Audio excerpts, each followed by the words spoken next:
A really comfortable win today for Leeds United away at Cardiff. A win that I certainly felt like we needed after a pretty poor performance against Burnley. Today kind of felt like a similar story for a lot of the game where we dominated possession, had many more passes, many more attacking moves that just never really resulted in anything. But nonetheless, we won 2-0, so I can't complain about much.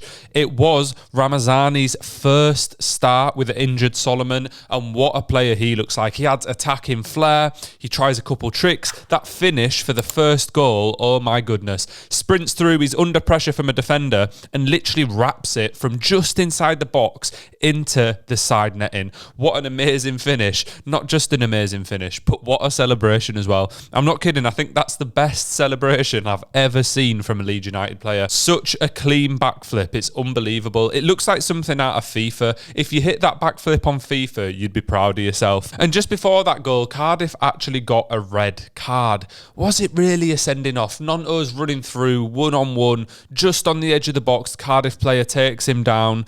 Joel Bagan, and if it was given against me as a Leeds fan, I would be angry that that's a red card. I can see why it's been given. I can see why the refs allowed it, but he also allowed play to continue for a little bit after, in which Nonto got up and tried going on to win the ball and score anyway. So can you really give advantage for something that you think is a red card worthy challenge? I don't know. Leeds fans, Cardiff fans, let me know in the comments down below if you think that that was actually a red card. I'm, to be honest, leaning on the side of no, which I imagine most Leeds fans will disagree with. But imagine if the tables were turned. As I say, then Ramazani goes on to score. Bogle was later booked. He ran through in the box. He was booked for diving. It was a little bit of a dive. He did get some contact, but it was more shoulder to shoulder. Good refereeing, in my opinion. I hate to see players just diving and falling on the floor all the time. It's one of the things that plagues modern football. So, Bogle, it's not what we need from our right back. And to be honest, I'm still pretty unsure on Bogle as a right back. I actually think it's weird. Both Leeds United fullbacks in Firpo and Bogle, I genuinely think would do a better job as wingers or as left mids and right mids. Maybe not like fully up top as a front three, but as left midfielders and right midfielders. I think both of them are fantastic going forward, but not so good defensively. Firpo has been pretty solid defensively this season. I have no complaints with him, but Bogle so far, I don't know, he seems to leave his man a little bit, leaves a lot of space. If there's a player running through, he backs off. And that's, I know you're trying to protect yourself, but in the end, sometimes it's better to just go put a challenge in. So I'm not 100% on Bogle. And then just before half-time, Ramazani had another fantastic opportunity just inside the box. A decent save and good positioning from the Cardiff keeper. But Ramazani had a fantastic first half. Really impressed with him. Obviously, Solomon's looked good. I know he messed up for the goal against Burnley, but bar that, from an attacking point of view, he's looked pretty exciting. So it looks like two good attacking options that we managed to sign over the summer, which we definitely needed given the players we've lost. But you never know who you're going to get. They could be awful, and these weren't. But just to put into perspective how much Leeds dominated that first half, Cardiff had one shot in comparison to Leeds' 9, and Leeds had 77% possession with 340 passes. That's domination you don't see very often in the Championship. And to be honest, I wasn't aware of how poor Cardiff had been so far this season. I heard the commentator a couple of times saying that they've only scored one goal. Oh, that's really poor from them.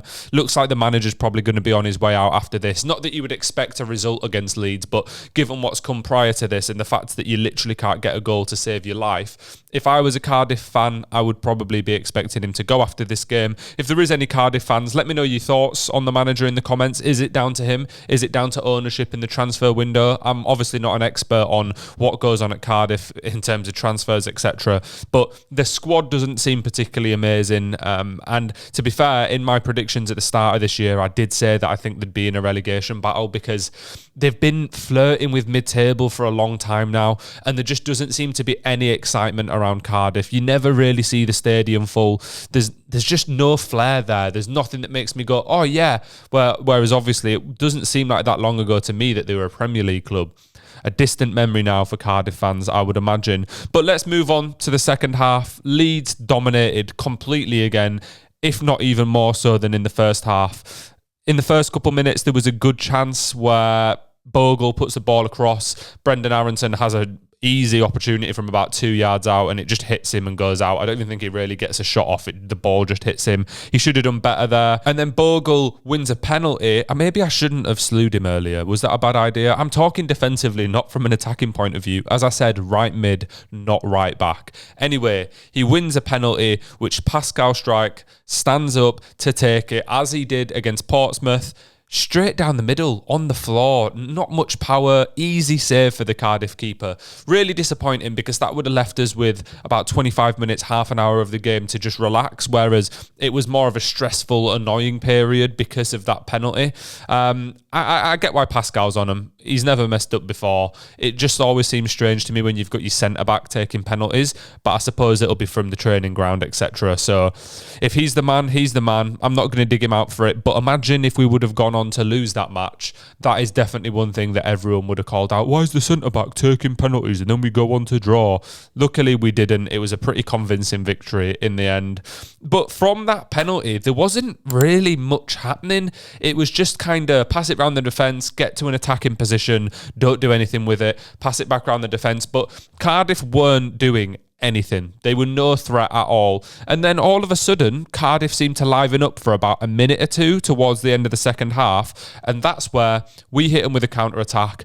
Aronson plays a fantastic ball through to Pirot, and Pirot absolutely rockets it into the far corner from an angle which he has no right to score from. Maybe it is time to actually give him a go up front, or maybe even try two strikers, because I think throughout this game, Joseph added a lot in terms of hold-up play, a few nice passes here and there. But both times now, two of the 4 times, I think, Perot comes on, he has scored, and both times they've been good goals. Today was a special finish. I really didn't expect him to get anything from that angle, and he tucked it away really nicely. I do think this idea of playing him at a 10 has been proven to be wrong. There is no way that him with his pace should be playing at a number 10. And go watch previous videos. I've been saying this for months, if not since last season. We bought him as a striker with a good record, and we've ended up playing him as a cam when he's got the pace of my grandma trying to get up the stairs. It's atrocious. But if he's going to come on, play Perot as a striker, and I reckon he'll grab us a few goals. And then we just kind of saw the rest of the match out, to be honest. It really wasn't a stressful experience. I'm quite intrigued, actually, as to how many passes we managed to get this game, because we just were firing it round. Let me pull the stats up. So, Leeds this game, this is actually really sad for Cardiff, actually. Leeds had 15 shots against Cardiff's 3, 7 on target against Cardiff's 2, 80% possession for Leeds, and 778 passes to Cardiff's 207. So that's nearly pretty much 4 times more passes, and obviously 80% possession.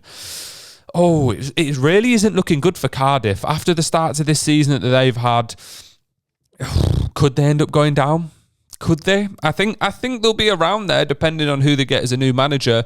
But for Leeds, let's touch on Daniel Farke, because, to be honest, I'm starting to become a Farke hater, and I don't really know why, because today was a pretty good performance. We dominated in every aspect of the game, but I just think we're really poor at breaking teams down. Cardiff had 10 men for the majority of today's fixture, and we still didn't create many out-and-out opportunities where I thought, oh, this is great, we're going to score here. Admittedly, it should have probably still been 4 or 5-0, which, this is what I mean.